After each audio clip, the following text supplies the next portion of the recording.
tapat, matatag at maaasahan balitang tama at totoo lamang dito sa Pilipinas Network. Magandang araw sa ating mga kababayan sa Pilipinas at sa buong mundo. Huwag kalimutang pusuan ang video, sumubaybay at pindutin ang patingaw upang lagi kayong updated sa balita. Simulan na natin. Isang malaking kaganapan ang muling umayanig sa seguridad ng daigdig dahil sa magkasunod ngunit magkakonektang ulat mula sa labanan sa silangang Europa na patuloy na nagbabago araw-araw. Sa isang bahagi ng rehiyon, nasasaksihan ang serye ng matitinding pambobomba ng mga puwersang Ruso na tumama sa mga sibilyang pamayanan at mga infrastruktura sa Ukraine. Kasabay nito, lumabas din ang mga opisyal na ulat ukol sa isang makabagong taktikang militar ng Russia na tinaguri ang Steel Spider Web na ginagamit upang salagin ang mga opensibong pambobomba mula sa kalaban. Ang dalawang magkaibang mukha na ito ng digmaan ay nagpapakita ng bago at mas komplikadong yugto ng salungatan ng dalawang bansa na nagbibigay ng mabigat na hamon sa katatagan ng buong rehiyon.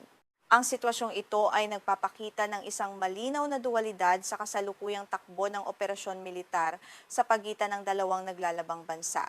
Sa isang panig, ang Russia ay nagpapatupad ng agresibong operasyon sa labas ng kanilang bansa sa pamamagitan ng pag-atake sa mga residential area ng Ukraine na nagdudulot ng malawakang pinsala sa mga mamamayan. Sa kabilang banda naman, mabilis na nagpapatibay ng depensa ang Moscow sa loob ng kanilang sariling teritoryo gamit ang mga makabagong teknolohiya upang maprotektahan ang kanilang mga pasilidad laban sa mga ganting salakay.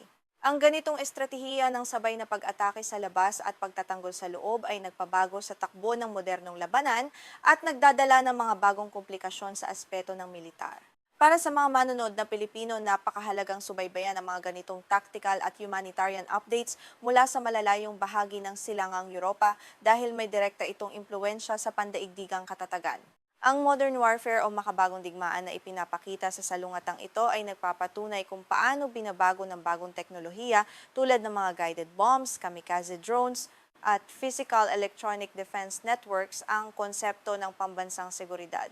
Ang mga pangyayaring ito ay hindi lamang kwento ng labanan sa pagitan ng dalawang bansa kundi may malaking epekto rin sa pandaigdigang ekonomiya, supply chains ng enerhiya at mga doktrinang militar na pinag-aaralan sa buong mundo. Sa pamamagitan ng pag-unawa sa mga kaganapang ito, mas nakikita ng publiko ang takbo ng pandaigdigang seguridad na maaring maging basihan din ng mga estratehiya sa iba pang rehiyon tulad ng Asia-Pasipiko.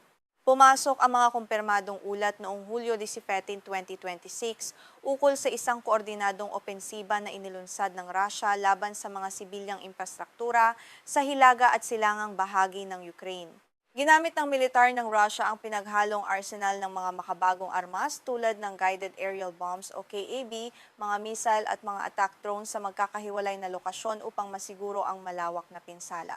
Kabilang sa mga pangunahing tinamaan ng mga pag-ataking ito ang bayan ng Izium, ang lungsod ng Kharkiv, partikular ang Shevchenkivsky District at ang Novhorod-Siversky sa rehiyon ng Chernihiv. Ang mga opisyal na ulat na ito ay nagmula sa State Emergency Service of Ukraine o DSNS at kinumpirma rin ni Kharkiv Regional Governor Ole Sinehubov nang walang anumang personal na haka-haka. Sa bayan ng Izium, ginamit ng mga puwersang Ruso ang mga guided aerial bombs upang direktang mabuwal at mapinsala ang mga pribadong ari-arian ng mga mamamayan na nagdulot ng malaking takot. Sa mismong sentro naman ng lungsod ng Kharkiv, isang missile strike ang tumama sa Shevchenkivsky District na nagdulot ng malaking pagkawasak sa mga pampublikong pasilidad at mga gusali ng pamahalaan. Samantala, isang hiwalay na operasyon gamit ang mga kamikaze attack drone o UAV ang inilunsad upang targetin ang isang tirahan ng pamilya sa Novhorod-Siversky na nasa rehiyon ng Chernihiv. Ang paggamit ng iba't ibang uri ng armas sa magkakaibang lugar sa loob ng iisang panahon ay nagpapakita ng planado at malawakang saklaw ng opensibang ito. Ang pinsalang idinudulot ng mga ataking ito sa mga lokal na komunidad ay malubha at nag-iiwan ng mabigat na epekto lalo na sa mga pamilya at mga kabataan sa rehiyon. Batay sa mga kumpirmadong ulat ng emergency services, may isang 40 taong gulang na lalaki ang nasawi sa Shevchenkivsky District dahil sa naganap na missile strike na tumama sa kanilang lugar. Bukod sa nasawing biktima, hindi bababa sa 21 individual ang naiulat na sugatan sa buong rehiyon habang patuloy na sinusuri ng mga medikal na koponan ang kanilang kalagayan. Ang mga numerong ito ay nagpapakita ng patuloy na panganib na kinakaharap ng mga ordinaryong mamamayan na naninirahan sa mga lugar na direktang tinatamaan ng salungatan, Kabilang sa mga nasugatan sa mga pag-ataking ito ay 8 bata na nakaranas ng matitinding pinsala at trauma dahil sa mga pagsabog sa kanilang paligid. Sa bayan ng Izium, 3 bata ang opisyal na naitalang biktima ng naganap na airstrike gamit ang mga guided aerial bombs na nagwasak sa kanilang komunidad. Isang 8 taong gulang na lalaki ang nagtamo ng mga blast injury at kasalukuyang sumasailalim sa medikal na paggamot sa loob ng ospital, kung saan siya ay binabantayan ng mga doktor. Kasama rin sa mga nasugatan ng isang 16 taong gulang na babae na may mga shrapnel wound na kinailangang operahan agad at isang 13 taong gulang na babae na nakaranas ng matinding acute stress reaction dahil sa shock. Sa rehiyon naman ng Chernihiv, partikular sa bayan ng Novhorod-Siversky, isang pamilya ng 5 ang direktang biktima ng pag-atake ng kamikaze drone, kabilang ang 3 bata na ipinanganak noong 2009, 2014 at 2019. Ang mga batang ito kasama ang kanilang mga magulang ay nagtamo ng mga soft tissue shrapnel injury at acute psychological shock batay sa ulat mula sa Chernihiv Regional Hospital. Sa lungsod naman ng Kharkiv, 2 bata ang kabilang sa mga nasugatan matapos ang missile strike sa kanilang distrito.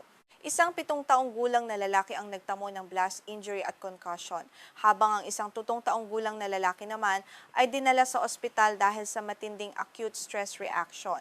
Maliban sa mga biktima, malaki rin ang naging pinsala ng mga pag-atake sa mga ari-arian at mga pampublikong infrastruktura sa mga apektadong rehiyon. Sa bayan ng Izium, nagdulot ang airstrike ng isang malaking sunog na umabot sa lawak na 200 square meters na kinailangang apulahin ng mga bombero upang hindi kumalat sa iba pang bahay.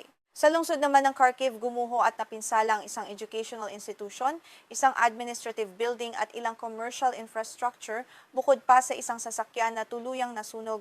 Ang pagkawasak ng mga pasilidad na ito ay nagpapakita ng sistematikong epekto ng pambobomba sa pang-araw-araw na pamumuhay at kaligtasan ng mga sibilyan. Agad na na-deploy ang mga tauhan at emergency response team ng State Emergency Service of Ukraine o DSNS upang magsagip ng mga biktima at ayusin ang pinsala. Ang mga crew ay kasalukuyan pang nasa mga site upang magsagawa ng clearing operations at patuloy na maghanap sa ilalim ng mga guho ng mga gusali. Nagbabala ang mga lokal na opisyal na ang mga inilabas na bilang ng mga nasawi at nasugatan ay paunang pagtatasa pa lamang sa kasalukuyan. Inaasahan na maaari pang tumaas ang bilang ng mga biktima habang nagpapatuloy ang malawakang operasyon ng paglilinis at pag-verify sa mga site, kaya dapat maging maingat sa paghawak ng datos. Habang nagpapatuloy ang mga pag-atake ng Russia sa loob ng Ukraine, nagtayo naman ang Moscow ng isang bago at estratehikong sistemang depensa sa kanilang sariling teritoryo. Ang makabagong mekanismong ito ay tinatawag sa mga ulat militar bilang Steel Spider Web, na kilala rin sa opisyal na terminong Pautina o web system sa Russia. Ito ay isang modular at pisikal na anti-drone defensive framework na idinisenyo upang harangin ang mga papasok na banta mula sa himpapawid. Ang sistemang ito ay gumagamit ng kombinasyon ng mga pisikal, na harang at modernong teknolohiya upang maprotektahan ang mga mahahalagang pasilidad mula sa pinsala. Ang mekanismo ng sistemang ito ay binubuo ng 2 pangunahing aspeto na nagtutulungan upang mapigilan ang mga pag-atake ng mga unmanned aerial vehicle o drone. Una ay ang physical interception, kung saan gumagamit ang Russia ng mga matitibay na metal mesh o steel net na nakalatag sa paligid at itaas ng mga instalasyon. Ang mga lambat na ito ay may kakayahang saluhin o pasabugin ang mga explosive drone bago pa man magawa ng mga ito na tumama sa mismong mga tangke o pangunahing gusali. Ang ikalawang aspeto naman ay ang electronic warfare o EW integration, kung saan ang mga pisikal na lambat ay inuugnay sa isang network ng signal jamming air defense system upang putulin ang kontrol sa mga dumarating na UAV. Ang depensibong sistemang ito ay pangunahing binuo ng Russia upang tugunan ang sunod-sunod at matitinding pambobomba na nagmumula sa panig ng Ukraine. Madalas na targetin ng mga puwersang Ukrainian ang mga kritikal na infrastruktura ng enerhiya sa loob ng Russia tulad ng mga oil depot, refinery at power facility upang piliting huminto ang kanilang operasyon. Sa pamamagitan ng paglalatag ng Steel Spider Web, nilalayo ng Moscow na lumikha ng isang tila hindi nakikitang kalasag na magpoprotekta sa kanilang supply ng enerhiya at ekonomiya.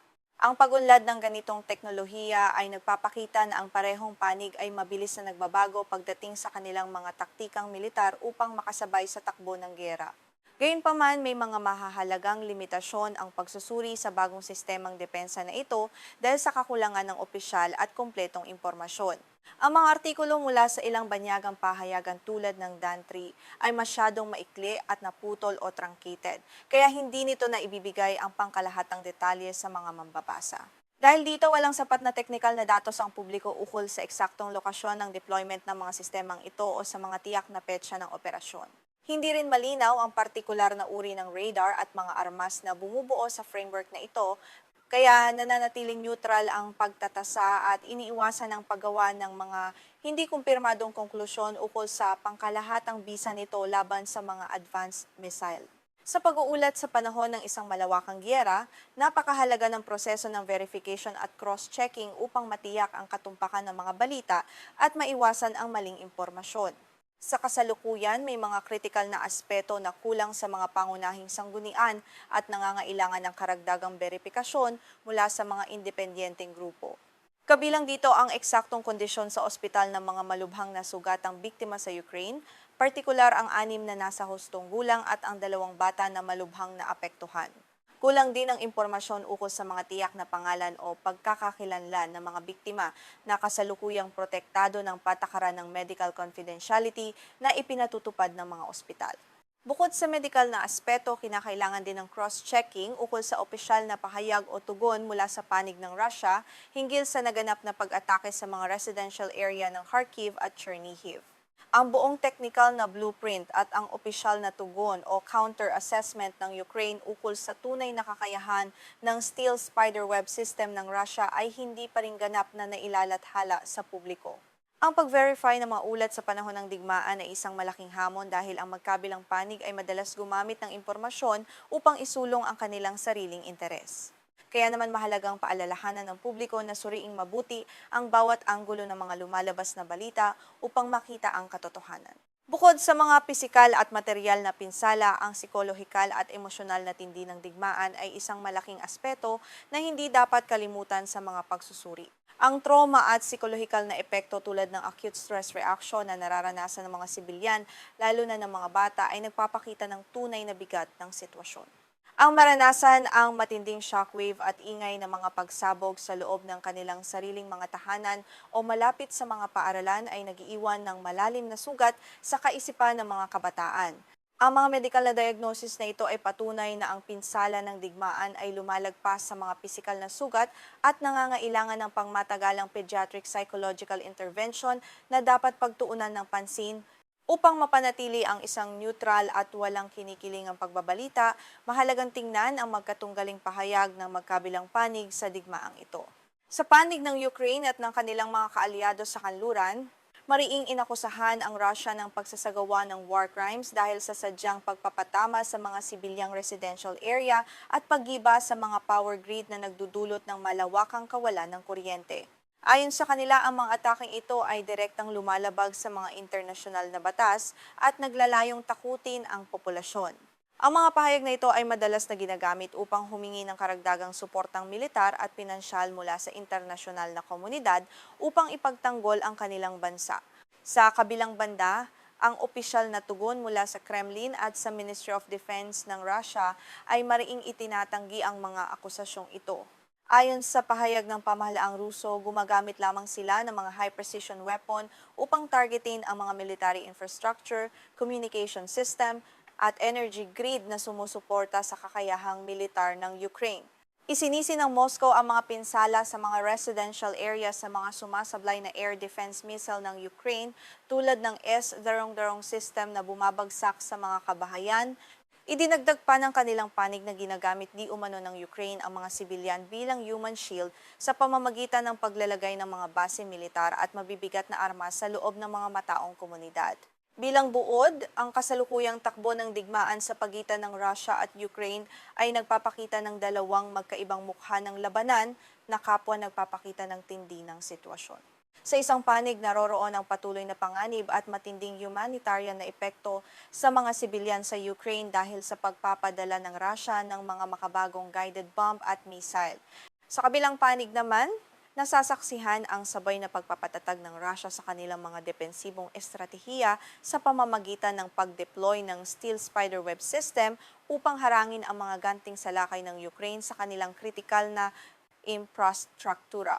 Ang ugnayan ng dalawang aspetong ito ang nagdidikta kung paano umuusad ang salungatan sa kasalukuyang yugto nito. Sa pagtatapos ng ulat na ito, malinaw na ang labanan ay nananatiling matindi, pabago-bago at malayo pa sa ganap na pagwawakas sa mga susunod na buwan. Ang mga tradisyonal na depensa ay mabilis na nagbabago upang makasabay sa mabilis na pag-unlad ng teknolohiya ng mga drone, habang ang mga ordinaryong mamamayan ang patuloy na nagbabayad ng pinakamataas na halaga sa aspeto ng kanilang kaligtasan at kalusugang pangkaisipan.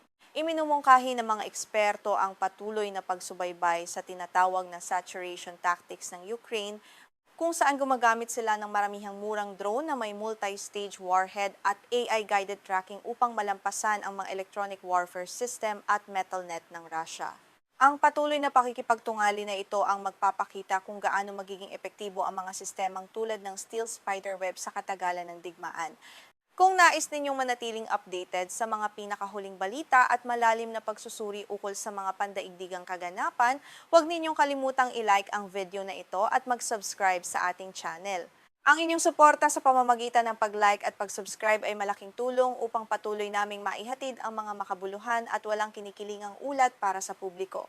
Maraming salamat sa inyong pagsubaybay at asahan ang mas marami pang pagsusuri sa mga susunod nating ulat ukol sa seguridad ng daigdig.